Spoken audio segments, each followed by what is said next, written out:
Hi, and welcome to the Theologically Fashioned podcast. I'm your host, Monica. This is a podcast where we have conversations that help us yield our hearts to the Lord. And I am so excited to have Aimee Byrd on today. So, Aimee, I was actually introduced to your writing about 6 months ago. Okay. And I got to tell you, I am feeling a little bit of the jitters only because I'm such a fan and Yeah. I'm so inspired by your writing. This is the first book of yours that I've read, Saving Face.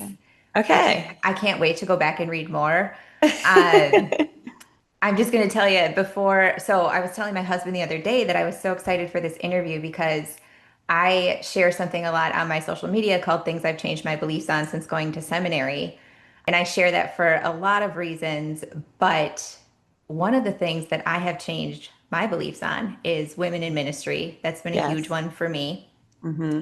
But I feel like I'm a few years behind you. And so Okay. you were wrestling with this before I was. And I probably would have read some of your stuff 10 years ago and been like, nope, that's not for me. Yeah, I mean, if to share a little bit about my story Please, with yes. that, yeah.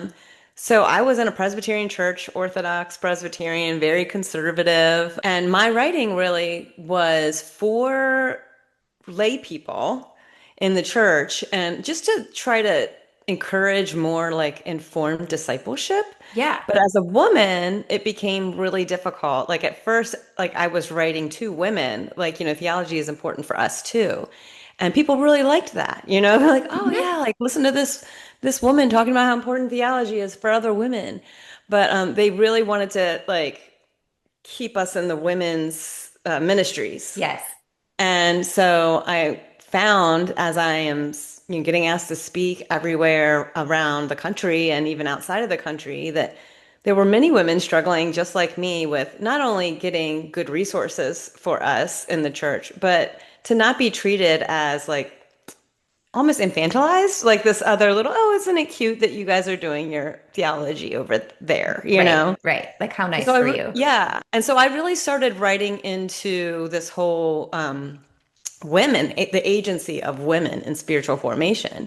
And Hmm. I was not writing about actual ordination or any of that kind of leadership. I was just writing about agency as disciples. And so in 2020, by 2020, I'd uncovered some pretty crazy stuff about Hmm. even an unorthodox doctrine of the Trinity being Yes. taught, and then therefore kind of making that a case for the subordination of women. Hmm. And so I'd spoken into that in 2016, and a lot had come out of that, which was really good. Lots of conversations and conferences and seminaries and things like that. But I really started kind of critiquing that whole movement, biblical manhood and womanhood, which sounds Hmm. so wonderful, right? Like we want to be biblical. Right. And, I had read that book in my 20s when I'd gotten married. And, Yep. I thought there were some issues, but I was like, well, maybe some of it's cultural and maybe also like, what do I know? I'm, in my early Hmm. 20s. And I revisited the book Recovering Biblical Manhood and Womanhood, and my jaw just dropped Hmm. at some of the shocking teachings in Yes. there. And then I'm like, no wonder, this isn't fringe. This is like the core of the movement. Hmm. And so I wrote Recovering from Biblical Manhood and Womanhood in Hmm. 2020. That was published. And I was really, again, writing for discipleship, not for Yeah. leadership. Yeah. And not only did I want to critique what was wrong in the movement, but I really wanted to offer something much more rich and Hmm. beautiful that we find another invitation Yeah. in scripture. And I expected critique. Yeah. I expected some pretty hard critique. Right. What I didn't expect was the straight up character assassination, misrepresentation of my writing, Yes. calling ahead of my speaking engagements, warning people to beware, of Hmm. this Jezebel who was a danger to your family. Right. And just like, for one of my own elders to be involved in this group, Yeah. which just broke my heart. And then the character assassination online was brutal. And it was not just jerks on the internet, they were actually leaders in my denomination and in adjacent denominations. So, like, I was, to be feared. Right. And the And extent of yeah, that, I think people don't maybe quite grasp. You're probably, for my listeners, just being introduced to them. okay. And so I just want to make it clear how deep that went. Yes. So I heard Oh, in a previous interview that there was a mm, Facebook group and you yeah. had, There are about 1,100 people in it. and they were calling ahead of your speaking engagements. Yes, beware, guard your families from this dangerous woman. I was called the Great Whore of Babylon. Yeah, my kids could see this online, like at the time they were on Twitter too. They were in their, early adulthood, late teens. Right. They were making memes out of me, like about me as like a transgender woman, all kinds of things. And like I said, I was examining women's agency and our great honor and privilege, I think, as sisters, Hmm. in Hmm. the church and brothers, and how that looks together. How do we treat one another? How do we work together as brothers and sisters, as Paul calls us over and over and over again? Hmm. And when I realized I can be treated like this, because they got away with it, like Right. there were Because you plenty tried to of, take the proper steps. You yeah, tried it to took two follow. years. I tried to address it through proper church order. And, even though there were plenty of leaders who were appalled by the behavior, the bottom line is I found out that the book of church order that is used for church government really protects abusers. It protects abusers. It was a horrible, horrible process to go Mm. through. It was pretty traumatic. Like that was a word I never would have used, before. But that's when decided, okay, if this is how they feel about women in general and women as disciples in the church, maybe I'm wrong about women leadership. Okay. Maybe they're wrong Okay. about women leadership. And that's when Okay. I really started looking into it more. Okay. Is it okay? All right. Yeah. Yeah. Yeah. I just can kind of relate to a little bit of that wrestling that you talk about. And I've heard you call it spiritual disillusionment.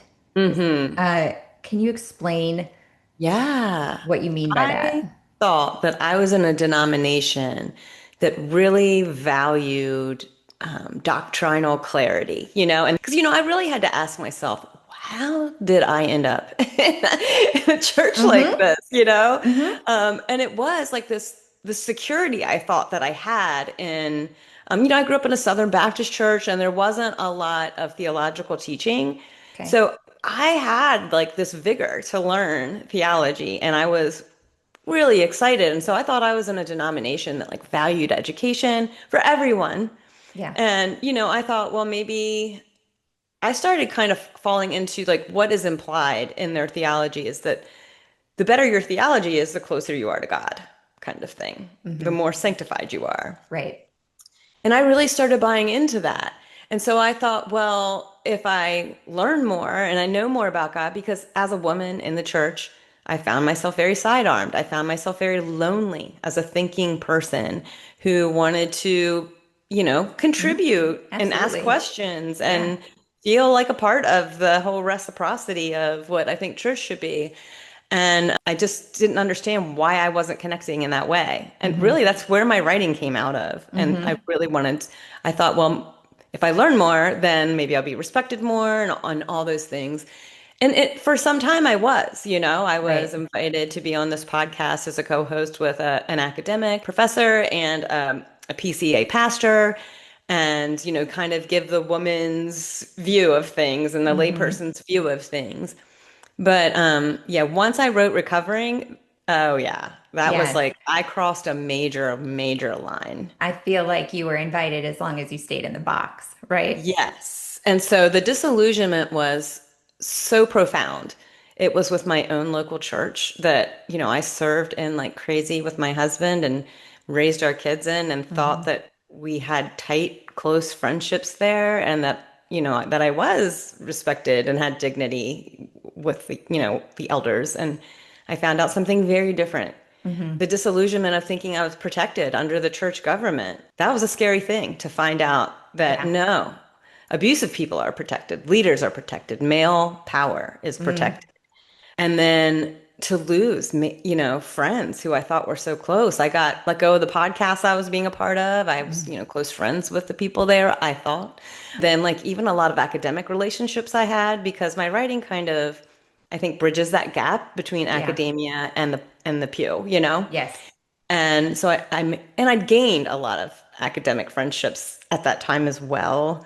I read widely and I quoted widely, so I wasn't staying in the complementarian bubble when it came to my writing. Hmm. I found a lot of valuable writing, not only from egalitarian academics, but from the mystics, from Roman Right. Catholics, Right. and that was another thing I was accused of, just quoting widely. Yeah.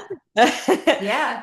But yeah, so the disillusionment was not only like these people aren't who I thought they were, but I didn't have the judgment that I thought I had Yeah. either. And Yeah. then is God who I think he is? Hmm. Because everything was starting to kind of fall apart. Hmm. And so it's a kind of a scary thing then because when I realized, oh, I was in this because I was seeking like security in that, Hmm. and there isn't security there. Now, what do I think about God? What do I think Right. about church Yeah. and So myself? These are all questions I address in Saving I Face. was just going to say, so out of all of that and those questions came saving face. Yes. And go on.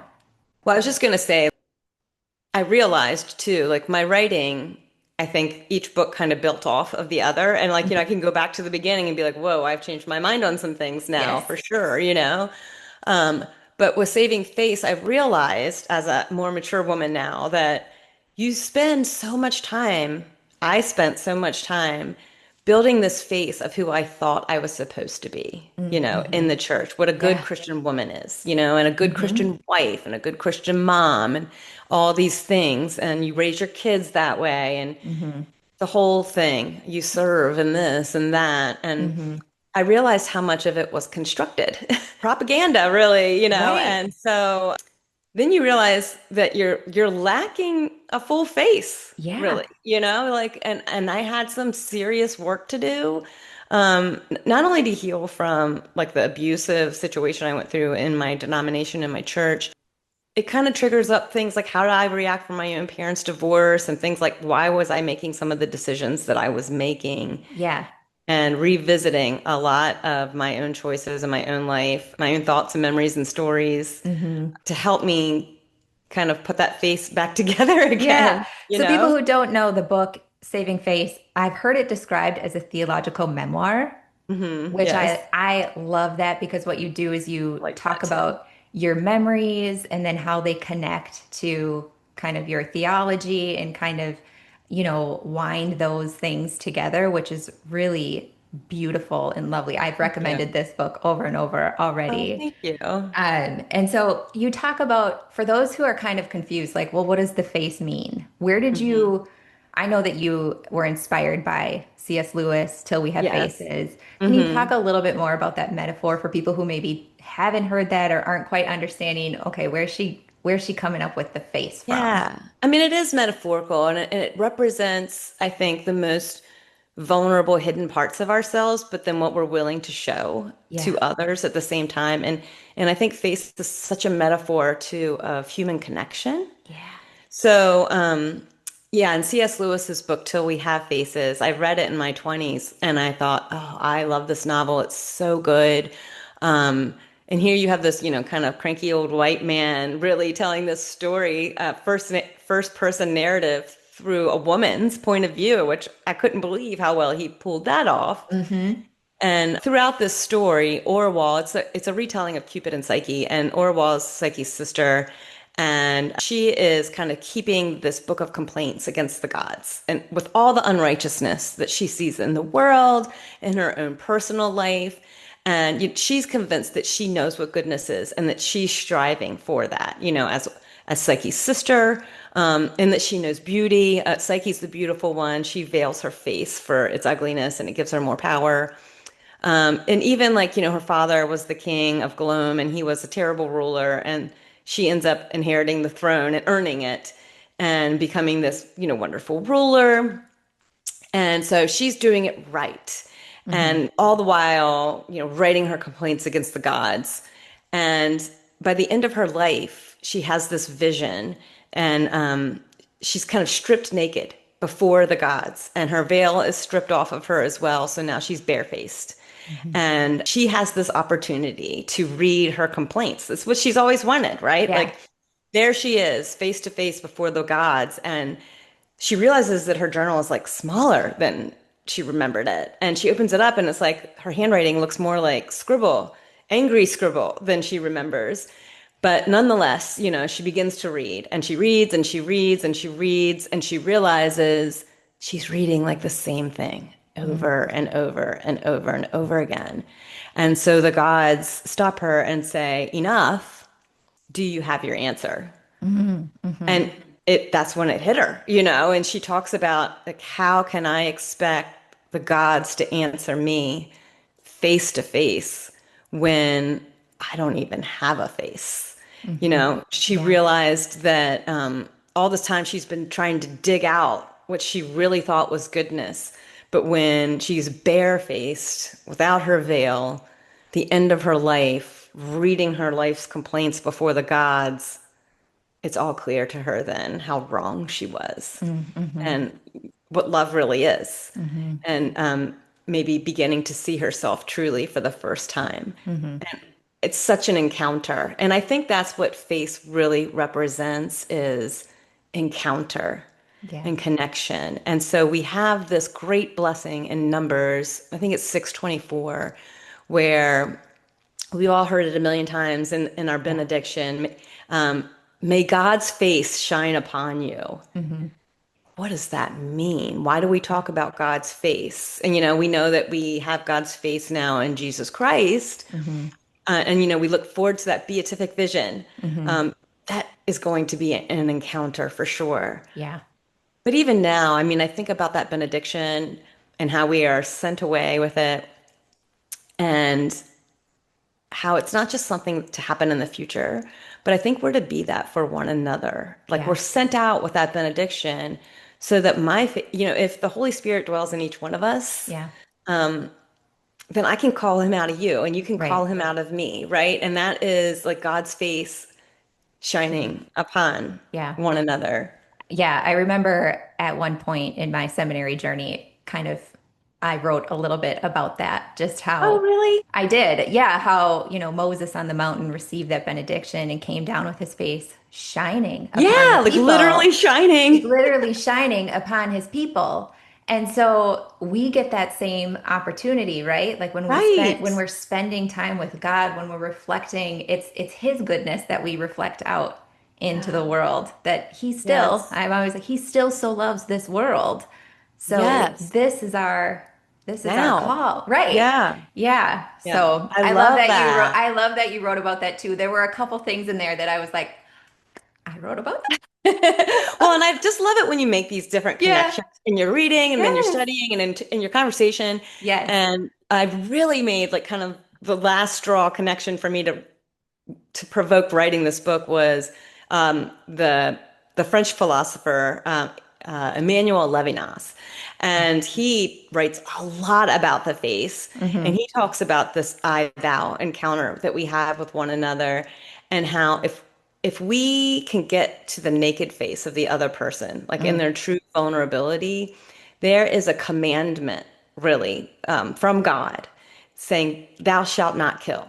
Hmm. Because when you meet someone in their vulnerability, you could liquidate them, really. Yeah. Yeah. And so he talks about how the human face in a true encounter is an awakening to goodness. Hmm. And so, the flip side of that then would be to love your neighbor, right? Right. As yourself. And so I think that commandment to love is there and it's also, I think, a challenge just to have these encounters Amen. because Yeah. we're so quick with one another in our greetings, and it sounds like a benediction, but Hmm. really it isn't a true encounter. And so our faces awaken one another. Yeah, I love that. I love that.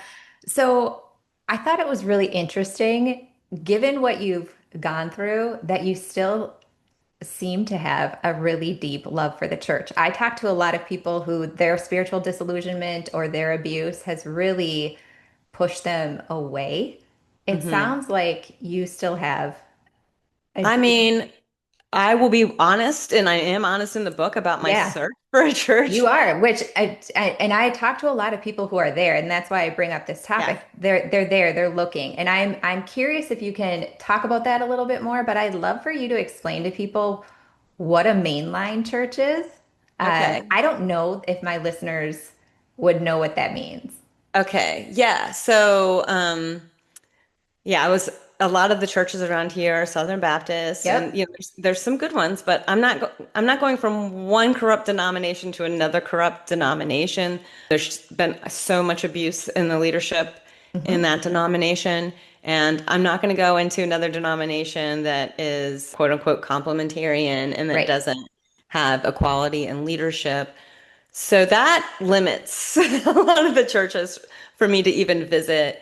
A lot of non-denominational churches can seem good, and there's again great non-denominational churches, but a lot of the ones we were visiting were like Christian nationalist, Yep. undertones, or some of them. There's this new teaching I think now that is like you kind of can unhitch yourself from the Old Testament because it's not important. And Yes. I strongly disagree with that. Strongly. So Yep.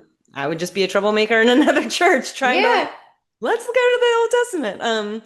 But so a pastor friend of mine was over and he kind of suggested because I said I also in these non-denominational churches like I miss some of the rich liturgy Yeah. that I there and it doesn't have to be any kind of robes or major high church stuff, but there was no congregational prayer, there was no I love the benediction. Apostles' Creed. Like, why? Yeah, like Let's some of learn these it. little things, Yes. yes, and Yeah. that the church has been doing for over 2,000 years. And Yep. so he said, well, look, Amy, have you thought about trying a mainline church? Because, maybe you won't be aligned with everything that they believe, but you will have that liturgy. So mainline churches, I think a lot of people look at them as quote unquote liberal churches. Right. Right. They are bigger churches usually. They have been around for a very long time. They're mainline. It's like Methodist and Yep. Episcopal, some Lutheran. So yeah, my husband and I, we visited a Methodist church, the pastors of women, and Hmm. we got a completely different experience. And it's funny because I was kind of raised in the church being told that the Methodists have lost the gospel Right. and left it behind. And Yeah. I'm here to tell you that's not true. Like maybe there are some churches like that, for sure. But the one that we're visiting, it was saturated. The liturgy was saturated in the Hmm. gospel. Yeah. So, You share about in the book, you share about Pastor Katie. yes, Can you share a little bit about that? Because when I sure. read that, for me, okay, I can just tell you that we've been looking for a church home. We've been trying all sorts of different things. So for Hmm. Easter, we had gone to a new church, thought we'd check it out. It was my first time receiving communion from a woman, and I was Mm. so emotional about it. I mean, my kids were Yes. like, Mom, what is wrong with you?" And I'm like, you don't get it. This You is don't get so, it. it's so moving and beautiful for Hmm. so many reasons. Gives me goosebumps. My heart was just stirred. So, can you just share about that? Sure. So we visited this church and we heard that the pastor, Katie, was on maternity leave for 3 months. And I thought, 3 months? Wow. Like she trusts the people here and is not obsessed with her own power, like enough to Hmm. take 3 months maternity. And it was a good service that day. And there was actually a woman fill in that day. And her husband was there with her and he did the children's part. And I loved it was the best children's message I think I've ever heard. And so I was very curious to meet Katie and see how things are with the pastor there.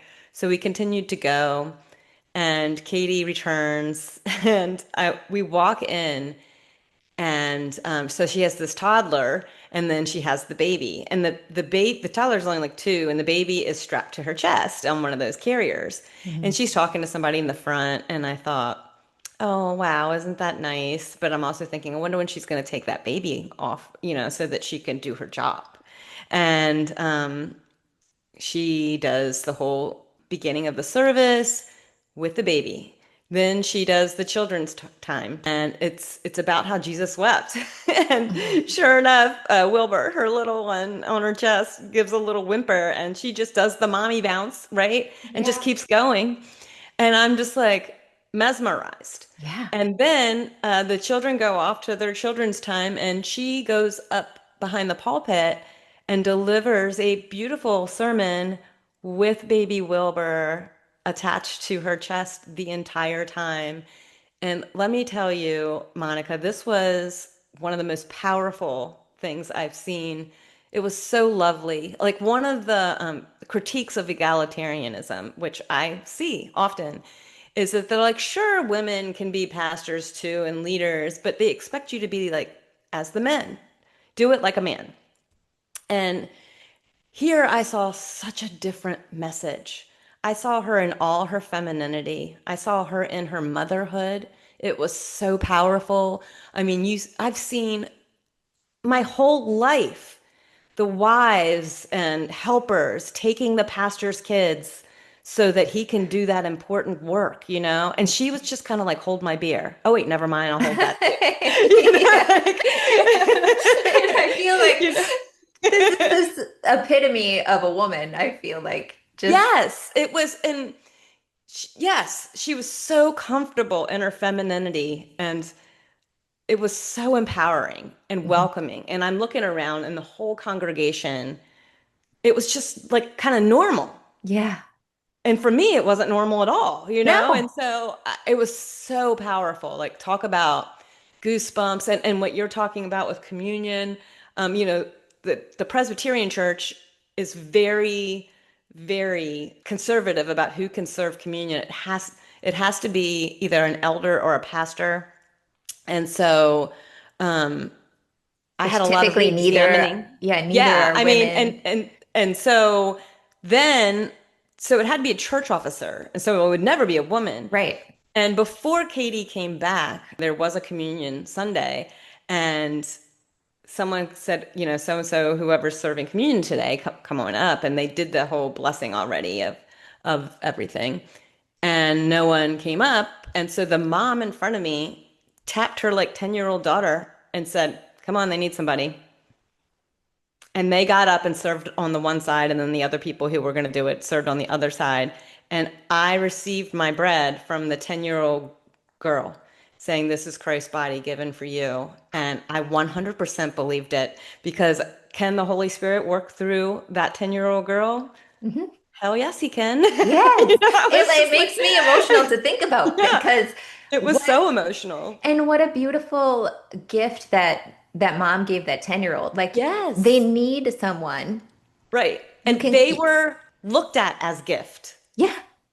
You know, Yes, for you can getting up. go.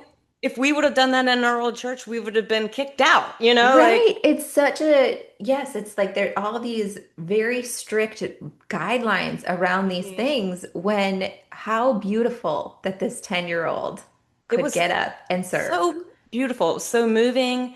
And I loved the humility of it, you know, the Yes. humility that I had to have, you Mhm. know, to receive that.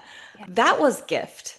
Yeah. So all of it, I just felt like I had to go back and re-examine a lot, and it's pretty exciting because disillusionment at first is kind of scary, but Right. then you see like God is so much bigger Hmm. than that box I was putting him in Yeah. of the way things had to be done. Hmm. Hmm. And you know, you look at the early church, and you know, even in Scripture, how exciting it all is. Yes. And how full of love it is, and these meetings and these feasts, even that they're having together, you know, during And communion. they're all working together. It's Right? so Yeah. mutual. Yeah. And so, yeah, for love of the church, man, we still kind of feel in a placeholder. We're having a hard time connecting. Part of it's just healing and, you know, being gun shy. And part of it is, well, this church is fabulous, but it's also very, very white, you know, and I'd love Yeah. some more diversity, you know, Right. in all of that. And we are in an age gap in that church, so it is even harder in that way. But there's like the very old and the very young. Yeah. But anyway, maybe it is a placeholder. I feel like God is really using it. There are times where I don't feel like going. You know, I'll be honest, but it's the potential and God's love for His people Hmm. that. I 100% believe. And I 100% believe we're pretty screwed up. Yeah. Yeah. Yeah, And we for need a sure. lot right now. Yes, But for sure. yeah, so Yeah. there's a special blessing, I believe, in being called together as a covenant community Mhm. and worshiping together. Yeah. Thank you for sharing that. Like I said, my hope and my goal is to encourage people to try something different, new. Yeah. Maybe that sounds scary. Mhm. And yeah, you might have some people who whisper about what you've Mhm. tried. Oh, yeah. Well, let me tell you, I did a Substack post about that first time Katie preached when I was there with the baby. And a quote unquote journalist, Christian journalist, wrote a terrible hit piece. I didn't say what church I was going to. She hunted it down. She took pictures of Katie and her little precious boys Oh, and put them on her mm, post. And I mean, said horrible things about them. mm. Horrible. And that's part of the abuse too, is like Yes. people don't just come after you, they come after anyone who hosts you, Yeah. and they try to deconstruct your whole world around you. And Yeah. it's pretty awful. So yeah, That's there's some terrible. ugly, ugly stuff for Yeah. sure. Um, the other thing you talked about in your book that I thought was really interesting is this. I mean, there's so many things that my head is kind of spinning a little bit with all of the things that I'm like, we should touch on this, we should touch on this, we should go here. Uh, but one thing that has stuck with me is this differentiation you make between blessing and praise. And you Mm, say, and I don't remember, I'd have to go back and look if you were quoting someone or if you had said this, but the act of blessing is strange and vital work of noticing what is true about God and ourselves. And sometimes those truths are awful, like blessed are those who mourn. And I'm mm. wondering if you could explain that little difference. I say little, but it's a big shift to think Yeah. about I'm blessing. trying to figure out if I said that myself, if those were my words, or they might have I been Kate Bowler's Yeah, words, I was because I gonna say, think, I do know it was Kate Bowler, Jessica Ritchie, you had quoted. yes, It was like somewhere in there, right. and that was So the one I, it was either her exact words or me kind of reflecting on her words. yeah, But yeah, I think one big thing about blessing, and it's a benediction, and so it's saying it's good that you are alive and it's yeah. good that I get to be with you Hmm. right now. And so you're like pronouncing something on them Hmm. about their goodness as God sees it. Yeah. And in a sense, I think you're really speaking for God to them Hmm. in it. So praise can be flattery, praise can be a lot of things. It can be manipulative, but yeah, blessing is benediction. Hmm. And but then when you're talking too about that like ambiguity that's there as well, Katie just went through the Beatitudes this summer, and man, I can really find comfort in them now in ways that I never could before, because I think I used to read the Beatitudes as like those people. Like, Hmm. oh, they get to be blessed too, even though they're poor in spirit or whatever, and then even though they're mourning, and now to have experienced, I think disillusionment really is a poverty in spirit, because there was times where I was just like, I don't know. And still, I kind of end the book with that message of Yeah. unlearning and the gift that is there and the revealing that is there. It's kind of like a treasure, but it's a posture. And Yeah. so, yeah, I feel like you find the blessing Yeah. in that poverty, Hmm. because guess what? That's where Jesus is hanging out, man. Yeah. And that's where we find him all throughout scripture, and that's where we find him in our own lives. Hmm. And that's where we can be him for others Yeah. as well. Hmm. I love that. Okay, so again, so many different stories in the book that I'm thinking about. If you had one though, that you had to pick a favorite, which that you would just want people to sit with, to linger with, to hang on Mhm. to a little bit longer. But there were plenty of times in my experience in my church where there were red flags, and I Yeah. just wasn't listening to my own gut. Now I'm trying to be a lot more sensitive to that, because it's so easy to not trust yourself once you've been in a situation like this, but then to realize no, God was speaking to me through this. Hmm. I wasn't listening, Right. and that to be sensitive to that again, Yeah. it takes a quietness, it takes a humble posture, Yeah. but it also takes like a curiosity and to not always need to be sure. That helps me to give other people more grace as well that I disagree with. And just to know, I'm thankful now for having been rescued, I feel like, from Yeah. such Hmm. horrible thinking about who God is and his Yeah. people Right. and participating in that. Hmm. And so, my relationship with my own kids is so different Yeah. and so much more full of grace than rigidity. Hmm. And I think in that way, my trust for God has really grown. And it's a trust that I don't have the answers in, but that He's there, Right.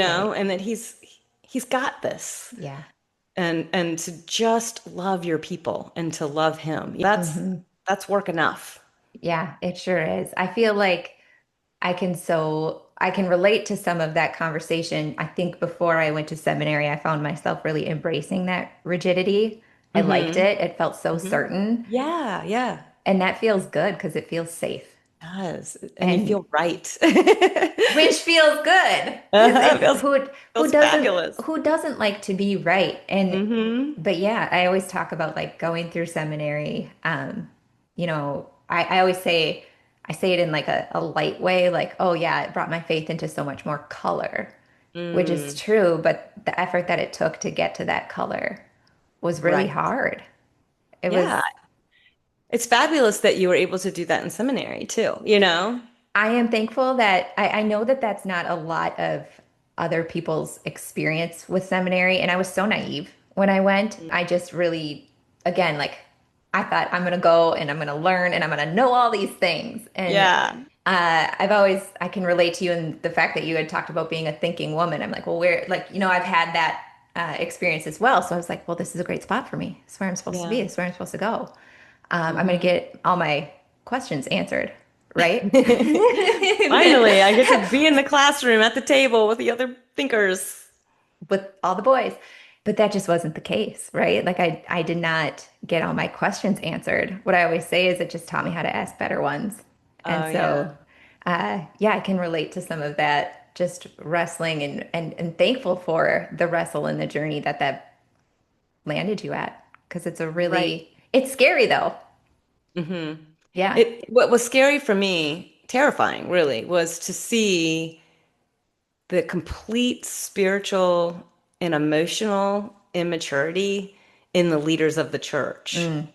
because the inability to handle the problem of Aimee Byrd was blew my mind, and there was Yeah. just like some basic human decency stuff, but then also being able to have a decent conversation with a woman about Hmm. this. I felt like, my husband is a school teacher.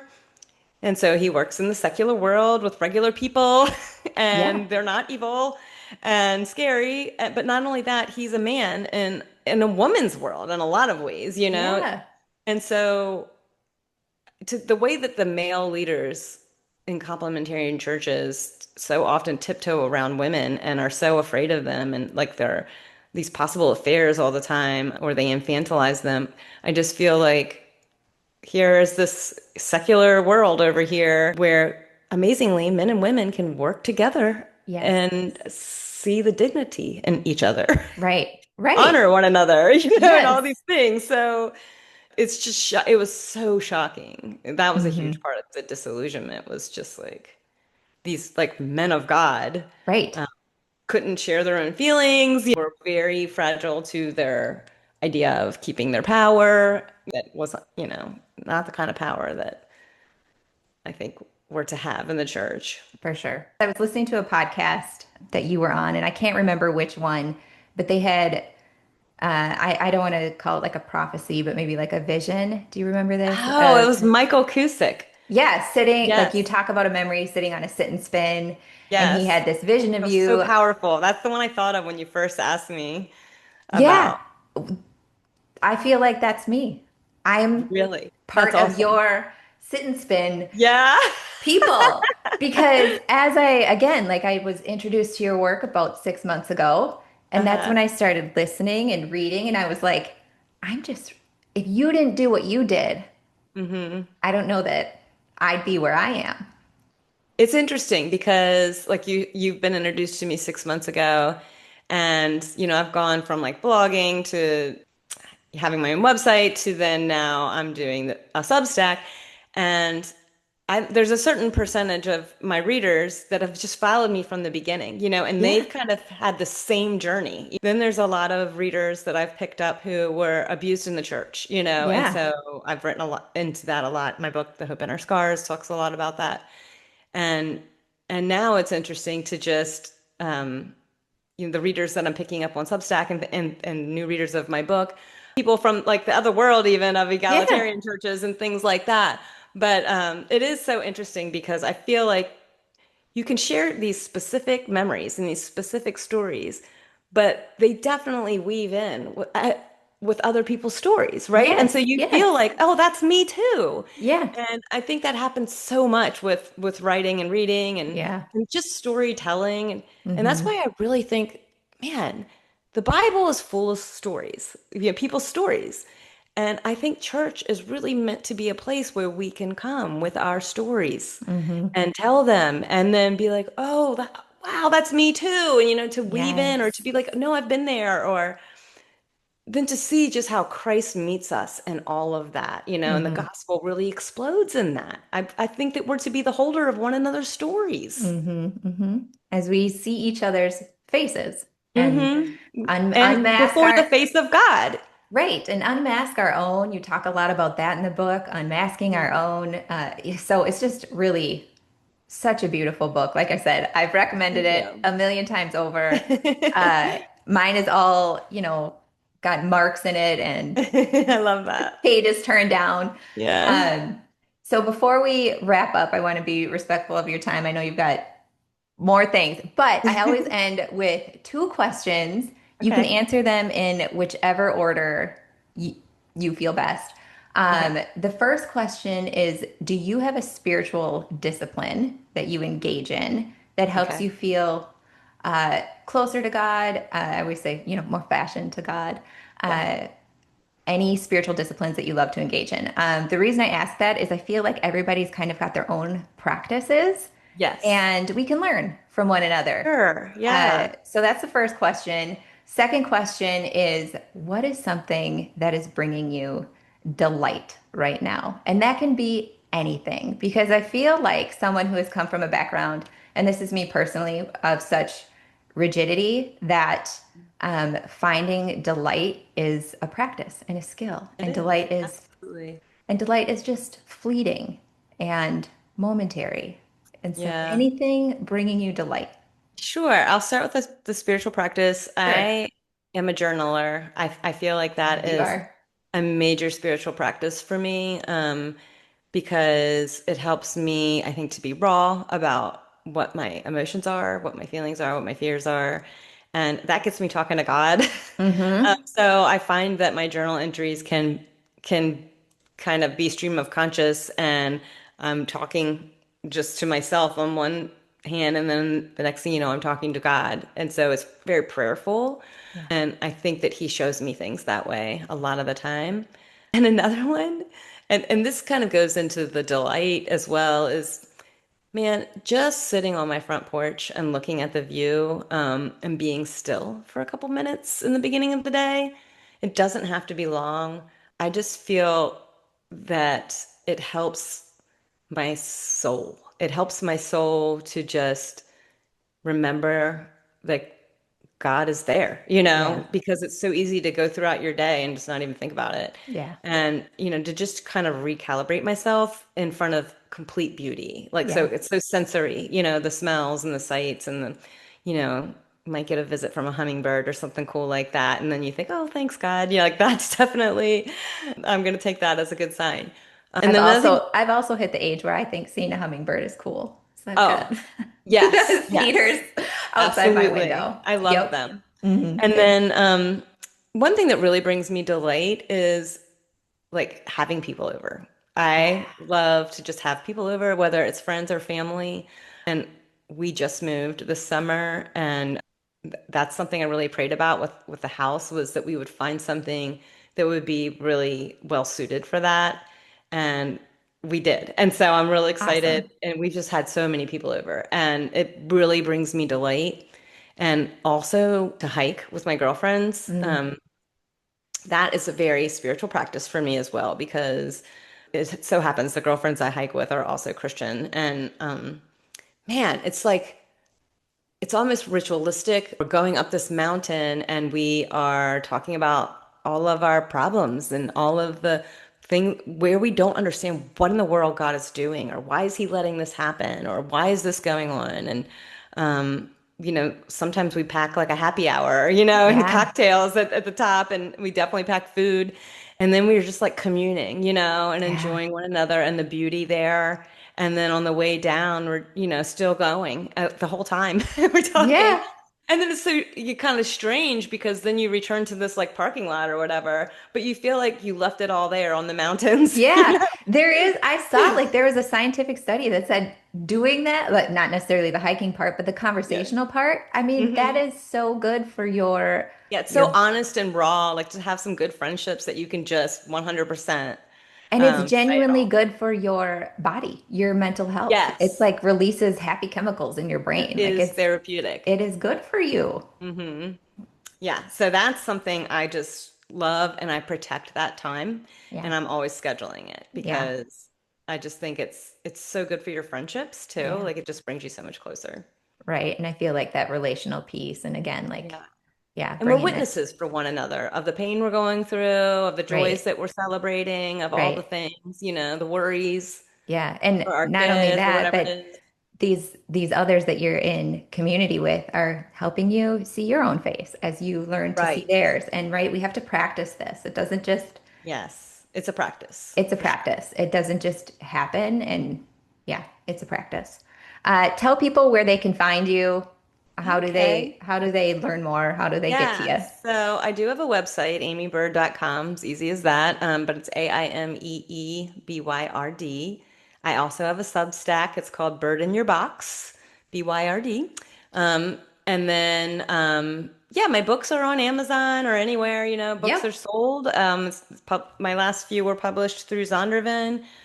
So they're out in the world and doing well. And let's see, I'm on Threads. I think it's Aimee Byrd Life. Okay. It's probably one I'll place you find can it. I'll find make sure that. that all these links Okay. are, I'll make sure all these links are available in the show Okay. notes so Thank everybody has you. them. But yes, excellent. I'm just, again, so grateful, thankful for your work. Oh, this is a great conversation, and I'm thankful for your work too, like going to seminary and asking those questions and being able to unlearn and relearn. And Well, I'm certainly inspired by your boldness. And I feel like, do you feel like you're a little bit more comfortable? You called yourself trouble earlier. well, and this is another thing Katie taught me, my pastor. It was very scary going to new churches. I felt like all they have to do is Google me and they will find a whole torrential downpour of Yeah. crazy. And so, do they really want a troublemaker like that at their church? And so, I felt like, the few churches that we thought we might stay for a while or, be a potential church for us, we would meet with the pastor and I would tell them my story. And it was really hard to do. And so when we started going and Katie came back and I asked her if I could, schedule a coffee with her and just tell her a little bit of my story. And so I did. And at the end, when we were leaving, I was like, thanks so much for listening. I said to her, it's so hard because I'm afraid that pastors are going to just take one look at me and think that I'm a troublemaker. And who wants to be a troublemaker? And she said, well, let me know when you do. And I was like, holy cow. Like she just totally changed the meaning of that word, right? Because Like, that's kind of what I've been wrestling with is like God has kind of been putting on my own heart, like, let me know when you're ready to be a troublemaker. yeah. And so she turned And it into this positive thing. yeah, yeah, so I can see that and yeah, I can feel that one too. Yeah. Mhm. And so now, yeah, I try to use it as a positive because I think, okay, it is. I Yeah, actually, I think, and I'm not saying this and like put myself on any kind of pedestal way. I think that we're right. all, we all have parts of this. but we've lost the ministry of prophecy, and I think it's not telling the future kind of thing, but more of being able to say, like, look, this is happening right Yeah. now in the Right. church. And so I think that is, it is troublemaking. We don't value it, Yeah. the Yeah. critique. The critique. Yeah. I like that. Well, thank you. It's been lovely. It has been Appreciate you. lovely. A delight. A delight. That's right. Well, I appreciate you Thanks so for having much. me on, Monica. Yeah. Awesome. Thank you.